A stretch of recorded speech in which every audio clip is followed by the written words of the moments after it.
रविवार को अगर लोटा भरकर शिव को समर्पित करा जाता है तो घर में तेज लक्ष्मी प्राप्त होती है। शिव पंचायत के दो देव ऐसे हैं जिनको रोज जल चढ़ाया जाता है, एक सूर्य नारायण और दूसरे मेरे देवाधिदेव महादेव।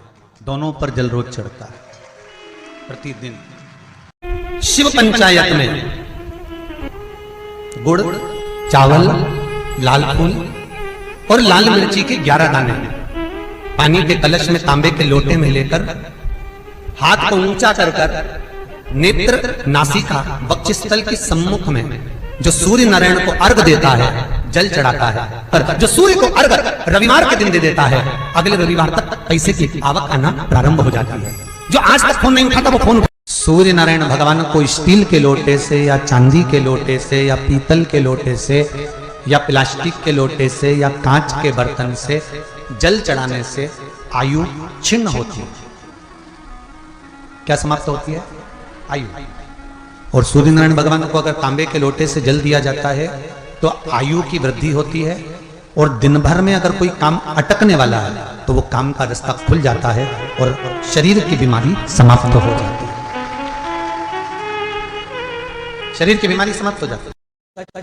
या फिर कहीं रुपया पैसा अटक गया हो, नहीं निकल रहा हो, किसी व्यक्ति से कोई काम करवाना है वो काम नहीं कर रहा, कोई फाइल आगे नहीं बढ़ रही है, कोई कार्य अटक रहा है, तो एक जल के पात्र में जल भरकर 5 बेलपत्री शिव जी को समर्पित कर कुंदकेश्वर महादेव का नाम लेकर एक सफेद पुष्प बेलपत्री के ऊपर जो शिव जी को चढ़ाई है उस पर समर्पित कर जल जो लेकर गए हो अपनी उस कामना को कर कि मेरा ये कार्य अटक रहा है, ये कार्य नहीं हो रहा, कुंदकेश्वर महादेव का नाम लेकर धीरे धीरे जल की धार चढ़ाइए। और एक बात हमेशा याद रखना, फिर निवेदन कर रहे हैं, अच्छे से समझ लेना। शंकर जी पर जब जल चढ़ता है, शिव जी का जब अभिषेक होता है, शंकर जी पर जब जल चढ़ाया जाता है, दूध चढ़ाओ, जल चढ़ाओ, कुछ भी चढ़ाओ, पर एक बात का स्मरण अपने जीवन में होना कि इतने ऊपर से मत चढ़ाना कि जल चढ़े और छींटे आपके ऊपर आए। बहुत ध्यान दीजिएगा।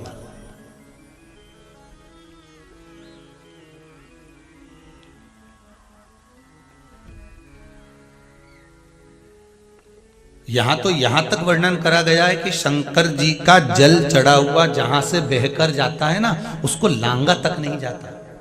यहां लांगते हैं क्या? नहीं ना, परिक्रमा भी करेंगे तो वहीं से लौट कर वापिस इधर जाएंगे। शिव जी का जहां से जल बहकर जा रहा हो, चढ़ा हुआ जल जहां से बहकर जा रहा हो, उसको लांगा तक नहीं जाता। और कई लोग बड़े बड़े आनंद में शंकर जी पे इतनी ऊपर से जल चढ़ाएंगे तो वो छींटे पूरे अपने ऊपर आना चाहिए, शरीर पर आना चाहिए। नहीं नहीं, उसका दोष है महाराज, उसका दोष है।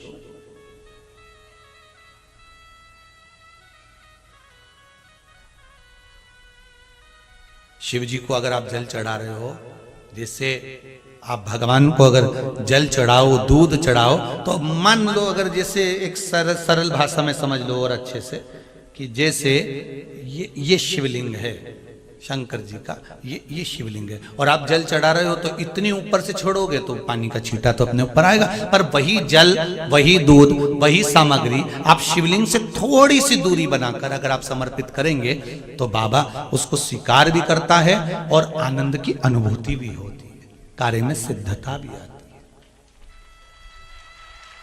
कार्य में उसकी सिद्धता भी। अब तुम तो ऊपर से छोड़ रहे हो जिससे वो पानी तुम्हारे ऊपर ही आए, तो वो एक अलग प्रसंग है, वो एक अलग विषय। बहुत ध्यान देना महाराज, भगवान को कभी भी कोई भी सामग्री, जैसे भगवान के मंदिर में अगर फूल चढ़ाने जा रहे हो, भगवान के मंदिर में अगर पुष्प समर्पित करने जा रहे हो, तो फूल का मुख अपनी ओर नहीं होना चाहिए। फूल का मुख कहां पर होना चाहिए? जम के बोलो। पंचदेव पंचायत में सूर्य नारायण भगवान शंकर की पंचायत में हैं। पढ़ने में कमजोर है, विद्या में कमजोर है, रिजल्ट अच्छा नहीं आ रहा, पढ़ने में कमजोर है, वो पढ़े अपनी जगह पढ़े, वो कार्य करे अपनी जगह करे, मेहनत करे अपनी जगह करे। बच्चों को कह दो कि कुछ समय के लिए सूर्य को अर्घ देना चालू कर। सूर्य की किरण जहां पर ब्राह्मण या हिंदू धर्म का व्यक्ति मस्तक पर तिलक लगाता है, भुकुटियों के बीच में उस सूर्य की किरण इस भुकुटी के बीच पड़ना चाहिए, परंतु पानी कम से कम ना करते हुए स्लो मोशन में धीरे धीरे गिरना चाहिए, एकदम धीरे धीरे। तो यहां एक रेखा सूर्य की किरण से पड़ती है। कृष्ण पांडवों के साथ थे बोलो तो थे ना। भगवान कृष्ण अगर पांडवों के साथ थे, भगवान कृष्ण को मालूम था अभिमन्यु चक्रव्यूह में फंस चुका है, भगवान कृष्ण चाहते सुदर्शन उठा के अभिमन्यु को बचा सकते थे। भगवान कृष्ण चाहते तो अभिमन्यु की रक्षा कर सकते थे, भगवान कृष्ण चाहते तो अभिमन्यु को बचा सकते थे, अभिमन्यु की रक्षा कर सकते थे। जब अर्जुन, नकुल, सहदेव, भीम, युधिष्ठिर, ये पांचों की रक्षा मेरे कृष्ण ने हर घड़ी, हर पल, हर क्षण करी, तो सुभद्रा का पुत्र है अभिमन्यु।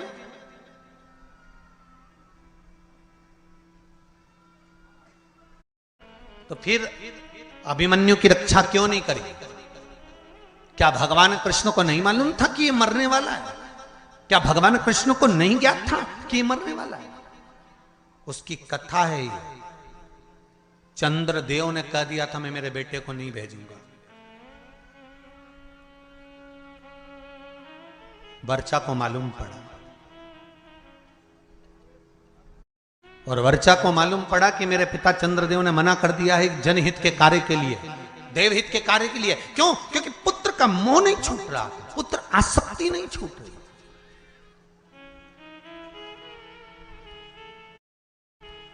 कई लोग आपसे पूछेंगे पूर्व समय में अभिमन्यु कौन था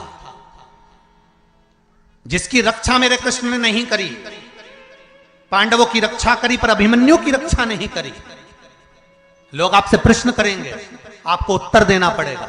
घर के छोटे बच्चे पूछेंगे मम्मी चक्रव्यूह में अभिमन्यु पड़ा था, महाभारत देखकर कहेंगे जब भगवान कृष्ण पांडवों के साथ थे तो अभिमन्यु की रक्षा क्यों नहीं करी? तो आपको बताना पड़ेगा कि अभिमन्यु पूर्व समय में चंद्र का पुत्र वर्चा था और इसकी रक्षा क्यों नहीं करी, वो भी कथा वर्णन कर रहे। ये शिव पंचायत, शिव महापुराण में चरित्र आता है हमारा। अभिमन्यु का पूर्व का नाम था वर्चा, चंद्र का पुत्र। क्या कमी पड़ गई थी, क्यों नहीं करी?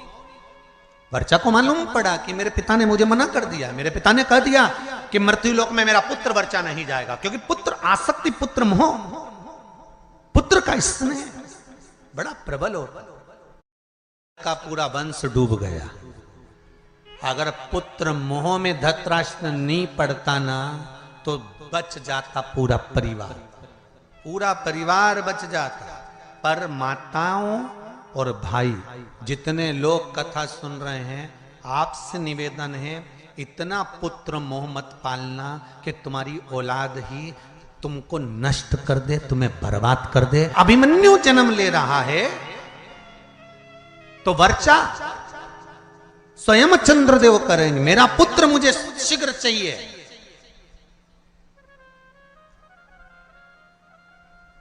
अच्छे कार्य में, राष्ट्र हित में, धर्म हित में,